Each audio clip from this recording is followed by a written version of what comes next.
What's up mga ka-good vibes? So welcome back po sa ating vlog at samahan niyo po ako. Ito po mulitan yung Kuya Mark. Samahan niyo po ako sa pagpasyal natin sa Taste of Greens. Yan po yung milk teahan na favorite ko po na pinupuntahan. Kaya po ito, nag-enjoy at mag-enjoy tayo sa ating ride. Kaya po niready na natin ang ating greenie para sa ating gala for today. Let's go! Ayan po, nakarating na nga po tayo dito sa Taste of Green. Located po yan sa Santo Domingo, Minalin. Ayan po, Pampanga. So kung makikita nyo po, papakita natin sa inyo yung lugar pa. Hindi po kayo malito.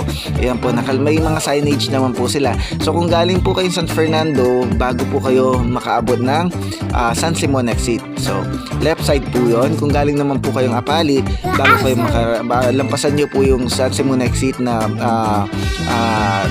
ano po yung street light? Hindi po stoplight. Ayan, yung stoplight natin. Paglampas po natin is dandun na po. Siguro mga 3-4 na building lang po yung pagitan. Paglampas po natin ng San Simon exit na kung galing po tayong Apalit is right side naman po yan. So ayan po, makikita po natin dyan at ayan, minomontage. Pinapakita po ni Kuya Mark sa inyo ang kagandahan na lugar. Ito po yung outdoor nila. Yan po yung ambience dun sa outdoor. So maganda rin po, tabing kalsada. Gusto nyo mag-relax habang pinagmamasdan yung mga kalsada. Yung mga taong dumaraan o yung mga sasakyan na dumaraan. At meron din po silang indoor. So yung indoor po nila is air condition. Kaya kung mainit at gusto nyo mag-milk tea, talagang swak na swak po yan. So ipapakita naman po natin yung kanilang indoor ambience. So ayan po, napakaganda, may mga high chair po sila at high table para madali po sa inyo pag nagkukwentuhan kayo. Kung dalawa lang kayo ay makakapag-relax po kayo. So napakaganda po ng kanilang interior din po, talagang relaxing at masasabi po natin na suwabe at ayan po, kinuha na ni Kuya Mark ang green matcha tea.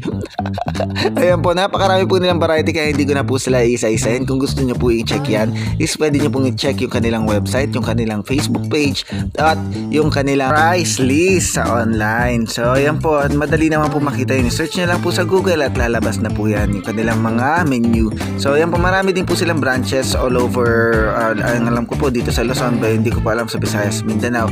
Katulad po dito sa Pampanga, meron po sila dito sa Santo Domingo, meron din po sila sa Apalit. So marami po silang itinayong branches. So i-Google map nyo na lang po para makita niyo kung ano yung pinakamalapit na Taste of the Greens sa inyong mga lugar. So ayan po ang kanilang mga iba-ibang mga choices. Merong mga kiwi, meron pang mga avocado, marami pa po yan. Meron din po silang hot coffee at iced coffee, pang-apraf. Napakarami pong option kaya hindi na po natin nasaysayin. At ayan po, talagang malulula kayo sa dami ng options. So ayan po, nag-range po yung price nila from 80, tapos large is 120 pesos para sa boba o yung ating sago. Yan na napakasarap po. Nakalimutan ko po palagyan ng sago yung atin. Pero 130 po. So hindi ko po siguro kung magpapadagdag tayo ng boba, siguro 150 po yun. So yan po, nakaseparate po yung mga toppings nila. So meron din po sila mga list of toppings. Napakarami po kaya hindi ko na po inisa-isa yung mga toppings nila.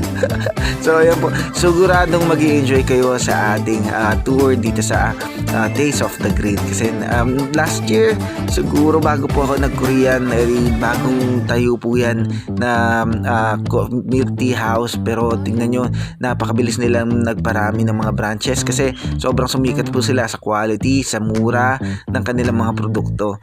As in, sa 130, talagang sulit na sulit po yan. Nakita nyo naman si Kuya Mark, nag-i-enjoy at tunay nga naman at nag-iisip ng mga bagay na gusto natin sa buhay natin. Payo lang po ni Kuya Mark, lagi po natin enjoy ang ating buhay. Kung meron po tayong mga pagkakataon tulad yan, mga simpleng bagay, sa milk tea lang, kumbaga sa kape lang. At yung importante po din yung experience. Yung halimbawa po, nakakapagpahinga tayo, nakakapag-relax. Ayan, nag-angel-angela na. Nakakita na po kayo ng angel. Kaya po ang payo po ni Kuya Mark is enjoy po natin yan. Hindi po kasi natin alaman mga bagay na darating sa araw ng bukas.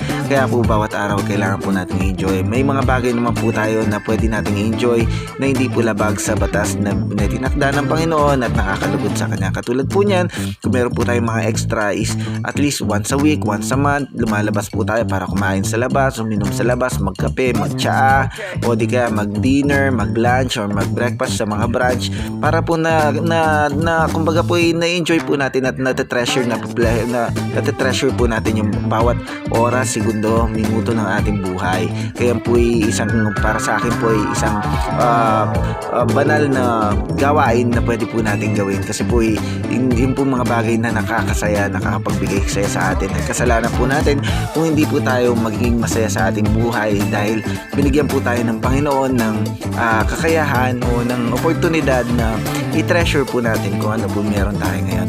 So ayan po, hindi naman po yan sa pagiging maluho o hindi naman po sa pagiging gastador. Kailangan din po naman natin ng kasiyahan sa ating buhay. Sabi po ng iba, hindi nabibili ang kasiyahan. Mali po yun. Ako'y naniniwala na nabibili po yan, pero hindi po kailangan ipahigit ang pera sa kahit anumang bagay na may kinalaman sa pagsunod sa Panginoon o sa pagmamahal sa pamilya.